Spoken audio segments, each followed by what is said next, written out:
Une dernière question, Monsieur le Président, avant de parler diplomatie. Vous voulez faire de la Côte d'Ivoire, vous l'avez dit, un pays émergent à l'orée 2020. Oui. Vous avez déjà annoncé votre décision de briguer un deuxième mandat en 2015. Serez-vous le candidat du RHDP?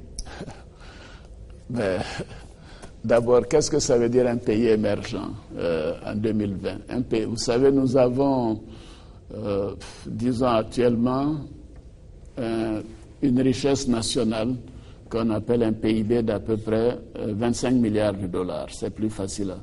Mon ambition, c'est qu'en 2020, nous soyons à 50 milliards de dollars. Aujourd'hui, un Ivoirien moyen, le salaire de la rémunération moyenne d'un Ivoirien, à peu près de 1000 dollars par an. C'est-à-dire 500 000 francs. Mon ambition, c'est qu'à partir de 2020, un Ivoirien moyen ait une rémunération moyenne d'1 million. Voici un peu les repères. Que la pauvreté aujourd'hui frappe un Ivoirien sur 2. En 2020, que ce sera moins d'un Ivoirien sur 10. Et ainsi de suite. Que le taux de mortalité va baisser. Que l'âge moyen, donc la longévité va augmenter. Que nous n'aurons plus de problème d'électricité, nous n'aurons plus de coupure d'électricité. Nous aurons de l'eau potable sur l'ensemble du territoire. Et ainsi de suite. Donc ce sont des choses concrètes quand on parle de l'émergence. Maintenant, la politique.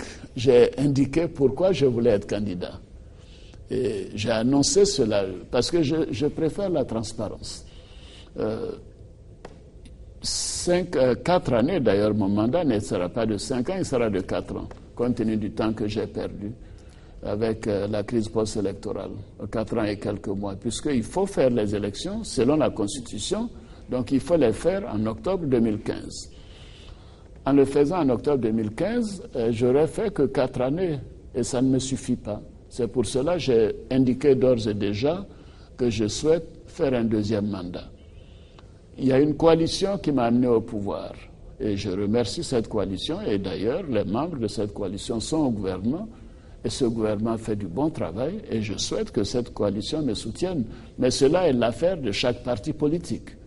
Et chaque parti décidera si donc il souhaite je vous poser la question à dessein, Monsieur le Président, parce que vous voyez votre grand allié, le PDCI, vous voyez les remous qui agitent ce parti.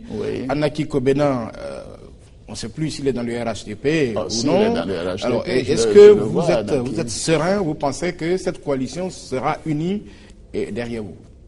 Oui, ce que je souhaite, c'est qu'il y ait le maximum d'Ivoiriens qui me soutiennent pour 2015.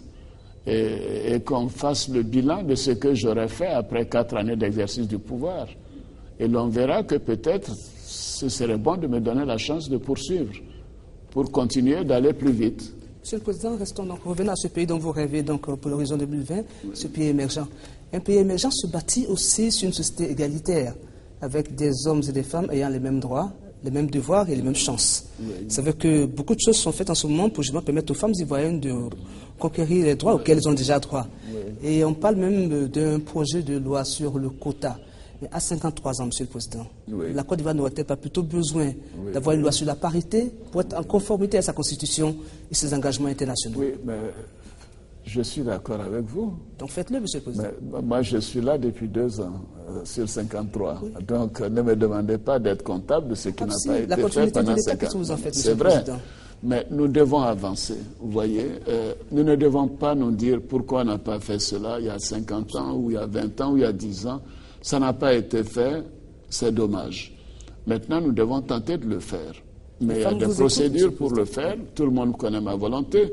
D'ailleurs, dès que je suis arrivé, j'ai dit, mais il n'y a pas de femmes parmi vous quand j'ai vu toute cette équipe qui va faire cette mission.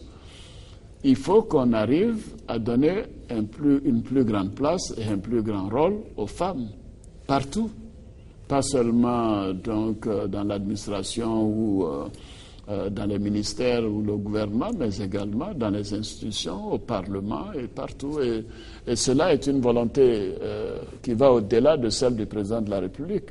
Le gouvernement fera des propositions à l'Assemblée et je souhaite que l'Assemblée puisse nous suivre dans ce domaine. Et avec un engagement politique fort de la part du chef de l'État. Oui, mais mon engagement est connu. Pour cela, je pense que ce que j'ai fait jusqu'à présent par rapport à la place des femmes dans mon gouvernement, dans mon parti et autres montrent, même si ce n'est pas 50%, montrent qu'il y a une bonne évolution et cette évolution doit se poursuivre. Je pense que c'est dommage que cette évolution n'ait pas été plus rapide. Et maintenant, moi, j'ai cette opportunité. Donnez-moi l'occasion en 2015. Nous vous demandons justement un engagement politique fort. Là, ça devient du chantage, Monsieur le Président. Ben oui, non, Monsieur, nous allons consacrer les 5